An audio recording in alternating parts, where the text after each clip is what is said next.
ایک کوشچن کیا گیا کہ کیا نہار منہ پانی پینا منع ہوتا ہے، کیونکہ کوئی حدیث حضرت ابو سعید خدری رضی اللہ تعالیٰ عنہ کے حوالے سے کسی نے کوٹ کی ہے کہ نبی کریم صلی اللہ علیہ وسلم نے نہار منہ پانی پینے سے منع فرمایا، اور کسی بزرگ کا قول بھی ہے کہ صبح نہار منہ پانی پینا نقصان کا باعث بنتا ہے۔ دیکھیں، جدید جو میڈیکل سائنس ہے وہ نہار منہ پانی پینے کے بہت سارے فوائد ذکر کرتی ہے، اور آج کل اس طرح نہیں ہوتا کہ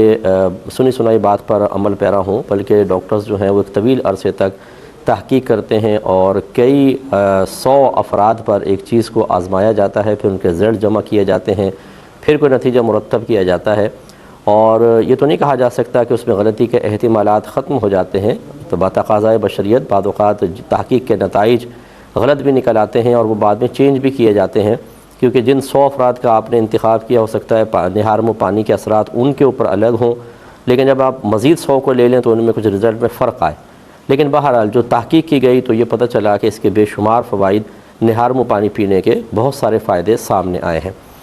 اب یہ حدیث میں بظاہر منع کیا گیا اور میڈیکل سائنس کہہ رہی ہے کہ اگر آپ نہار منہ پانی پئیں گے تو فائدہ ہوگا، اس میں لوگ ذرا تذبذب کے عالم میں آئے ہیں اور کچھ پریشانی کا اظہار بھی مجھ سے بھی کئی دفعہ کیا ہے، تو بھی یہ سوال آ گیا تو میں نے کہا چلے اس کو شامل پروگرام کر لیا جائے۔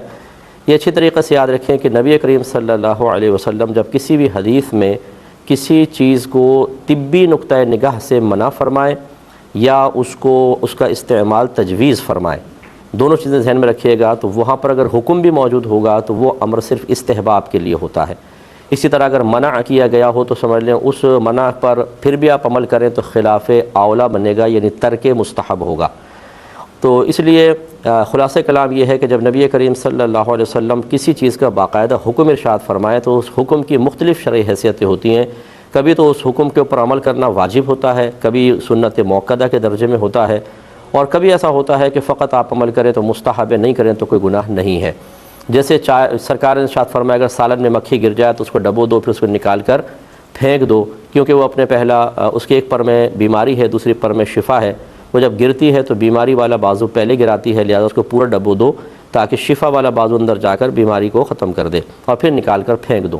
اب اس میں تمام امر کے صیغے ہیں، لیکن سب جانتے ہیں کہ یہ مستحب ہے۔ اگر مکھی گر جائے کوئی ویسے نکال کے اس کو پھینک دے تو یہ نہیں ہے کہ وہ گناہ گار ہوگا، اور پھر اگر وہ کھانا نہ کھائے، اس کا دل نہیں چاہ رہا، اس کو کراہت محسوس ہو رہی ہے، مکھی نکال کر پھینک کر وہ کسی اور کو کھانا دے دیتا ہے، تو اس میں بھی شرعاً کوئی گرفت نہیں ہے۔ ایسے ہی بقرہ عید کے اول 10 دنوں کے بارے میں سرکار نے ارشاد فرمایا جو قربانی کا ارادہ رکھتا ہو اسے چاہیے کہ جسم کے کہیں بال وغیرہ اور ناخن نہ کاٹے 10 ذوالحجہ تک۔ یہ بھی ایک امر مستحب ہے،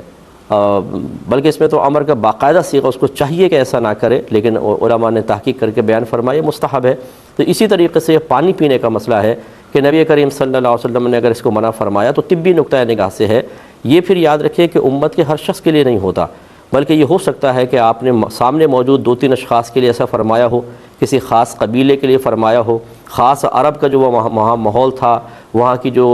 فضا تھی اور جو کچھ آب و ہوا تھی، اس کے حوالے سے سرکار نے فرمایا ہو، لہذا دوسرے علاقے والے، دوسری جگہ والے، دوسری طبیعت رکھنے والے اگر اس میں فائدہ محسوس کریں اور اس کو اختیار کریں تو شرعاً کوئی قباحت نہیں ہے۔ جیسے نبی کریم صلی اللہ علیہ وسلم نے شہد کے بے شمار فائدے بیان فرمائے اور فرمایا اللہ تعالیٰ نے اس میں تقریباً ہر بیماری کی شفا رکھی ہے۔ سرکار نے فرمایا شہد استعمال کرو، اللہ نے اس میں شفا رکھی ہے، لیکن کیا یہ ہر شخص شہد استعمال کر سکتا ہے؟ آپ اچھی طرح سمجھتے ہیں میڈیکل سائنس منع کرے گی، بہت سارے شوگر کے مریضوں کو ڈاکٹرز منع کرتے ہیں، ایسے ہی جن کی طبیعت پہلے ہی گرم ہوتی ہے تو شہد ان گرم علاقوں میں استعمال کرنا نقصان کا باعث بن سکتا ہے۔ پھر مقدار کے اعتبار سے فرق پڑ سکتا ہے کہ زیادہ مقدار میں کریں تو نقصان کا باعث، کم مقدار میں کریں تو کوئی نقصان نہیں۔